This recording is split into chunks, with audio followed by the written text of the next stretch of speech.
Joe Biden, a kid from Scranton. From his time as one of the youngest ever senators to reaching the pinnacle of his career as president. Congratulations, Mr. President. Becoming the oldest person in history to occupy the Oval Office.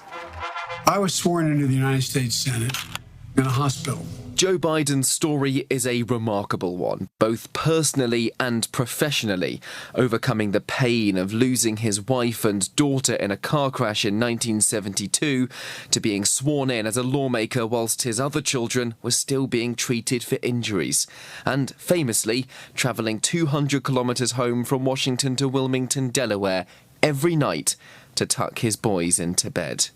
My God, worry about that when it comes. He served in Congress's upper chamber for almost 4 decades, bid unsuccessfully for the presidency twice, before being tapped as Barack Obama's running mate, a winning ticket in 2008 and 2012. Biden for a while sat back from frontline politics. He lost one of his sons, Beau, to cancer in 2015. Then, 2017, a far-right rally in Charlottesville, Virginia.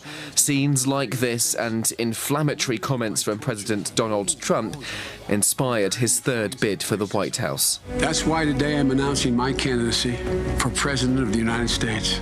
In a campaign marred by the coronavirus pandemic, he ran on his experience and his empathy, qualities which shone through in a deeply divided era. Beating Trump in 2020, he took over a country reeling from COVID-19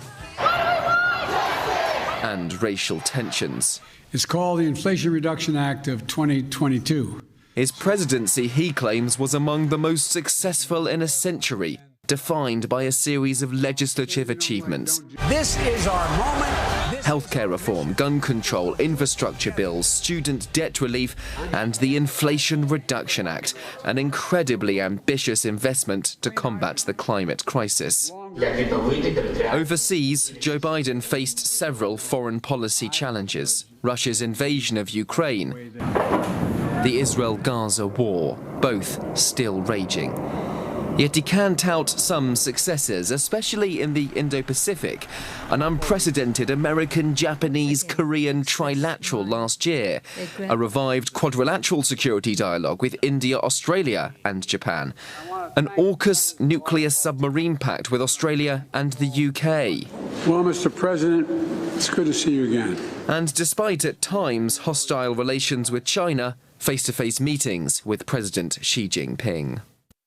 4 years ago, Joe Biden promised to be the bridge to a new generation of leaders. He resisted until he could no longer. And, like every president before him, he leaves an inalienable legacy, one which he'll hope will be continued by his successor. Benji, Hyer, CNA, Washington.